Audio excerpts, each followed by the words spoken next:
આપ બધાને જાણ હશે કે ભારતના ચૂંટણી પંચ નવી દિલ્હી દ્વારા 27/10/2025થી સ્પેશિયલ ઇન્ટેન્સિવ રિવિઝન જે છે એટલે કે ખાસ સઘન સુધારણા કાર્યક્રમની જાહેરાત કરવામાં આવી છે. તારીખ 4 નવેમ્બર 2025થી 14 ડિસેમ્બર 2025 દરમિયાન તમામ જેટલા પણ ઇનોમરેશન ફોર્મ હતા આનું સમયગાળો નક્કી કરવામાં આવ્યું છે. રાજકોટ જિલ્લાની કુલ 8 વિધાનસભા મત વિસ્તારમાં સમાવિષ્ટ કુલ 23,91,027 મતદારોની બીએલઓ દ્વારા ઘરે ઘરે જઈને ખરાઈ કરવામાં આવી છે અને આ મતદારો પૈકી 8,23,668 મતદારોએ પોતાને 2002ની યાદીમાં નામ હતું એવી રીતે સેલ્ફ મેપિંગ કરી છે.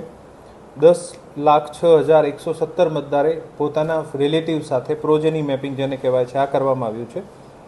2,25,512 મતદારોનું મેપિંગ થયું નથી, મતલબ કે આ 2002ની યાદી અથવા પોતે અથવા પોતાના ફેમિલી રિલેટિવ સાથે આનું પ્રોજેની સાથે મેપિંગ થયું નથી. 89,553 મતદારો જે છે અવસાન પામેલ છે, આનું નામ મતદાર યાદીમાંથી કમી કરવામાં આવ્યું છે.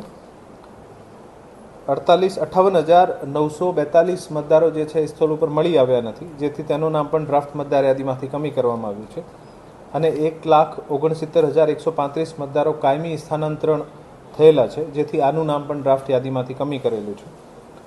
10,736 મતદારો ડુપ્લિકેટ હતા, આને કારણે આનું નામ કમી થયું છે અને 7,304 અન્ય મતદારો છે જે બીએલઓ ગમે તેમ રીઝન ઉપર ગયા હશે અને બીએલઓ દ્વારા ના પાડી હશે અથવા સહકાર નહીં આપ્યો હશે અથવા ફોર્મ ફાડી દીધા, અમુક પણ કિસ્સાઓ બન્યા હશે, તો આ તમામના પણ નામ કમી કરવામાં આવે છે.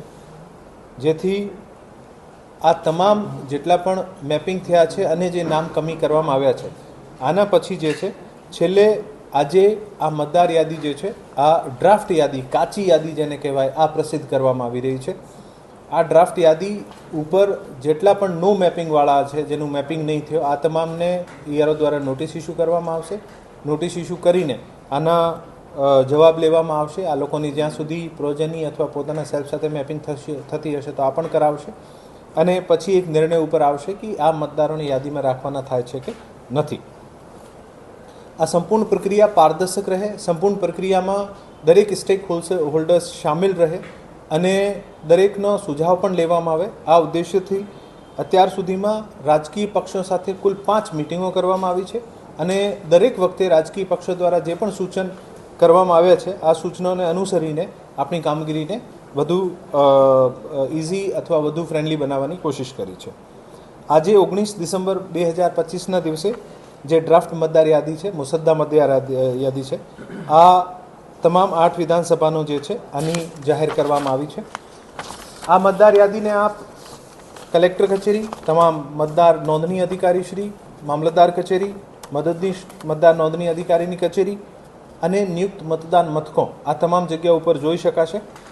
સાથે સાથે આ મતદાર યાદી જે છે આ સીઓ ગુજરાતની વેબસાઇટ પર ઉપલબ્ધ છે.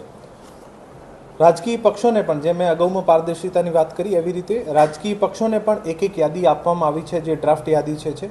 સાથે સાથે જે વ્યક્તિઓના, જે મતદારોના નામ કમી થયા છે, જે એબસેન્ટ હતા, શિફ્ટ હતા અથવા ડેથ થઈ ગઈ હતી, આ તમામની યાદી પણ દરેક રાજકીય પાર્ટીને આપવામાં આવી છે, જેથી આ લોકો આમાં આનું નામ ટ્રેસ કરી શકે અને જે લાગતું હોય કે ખરેખર આ શિફ્ટ પરમાનન્ટલી નહીં થયા અથવા આ પ્રક્રિયા દરમિયાન એબસેન્ટ હતા પરંતુ આ અહીંયાના જ વોટર છે તો ફરીથી પોતાનો ફોર્મ રજૂ કરીને નવી જે ફાઇનલ મતદાર યાદી આપણી ફેબ્રુઆરીમાં પબ્લિશ થશે આમાં પોતાનું નામ ઉમેરી શકાશે.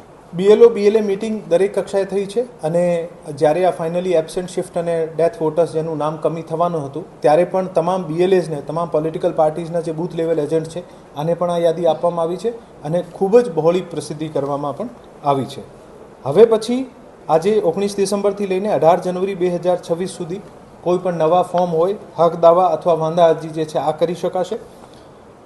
તારીખ 19/12/2025થી લઈને 10 ફેબ્રુઆરી 2026 સુધી નોટિસનો તબક્કો રહેશે. નોટિસ ઇસ્યુ કરવી, ચકાસણી કરવી, સુનાવણી કરવાની આ તમામ પ્રક્રિયા આ દરમિયાન હાથ ધરાશે. જે પણ 1/1/2026 જે લાયકાત તારીખ છે આ 1 જનવરી 2026 છે. 1 જનવરી 2026 જેના પણ 18 વર્ષ પૂરા થતા હશે આ નવા મતદારો જે છે આ પોતાનો ફોર્મ નંબર 6 ભરીને નવીન જે ફાઇનલી 17 ફેબ્રુઆરીએ જે આપણી મતદાર યાદી પ્રસિદ્ધ થશે આમાં પોતાનું નામ એડ કરાવી શકશે. ફોર્મ નંબર 7 જે છે આ રદ કરવા માટે છે. ફોર્મ નંબર 6 જે છે આ નવા નામ નોંધવા માટે છે. અને ફોર્મ નંબર 8 જે છે કોઈ પણ ચેન્જીસ કરવાના હોય આપણે, સુધારા વધારા, સરનામું બદલવા માટે, આને માટે ફોર્મ નંબર 8 છે.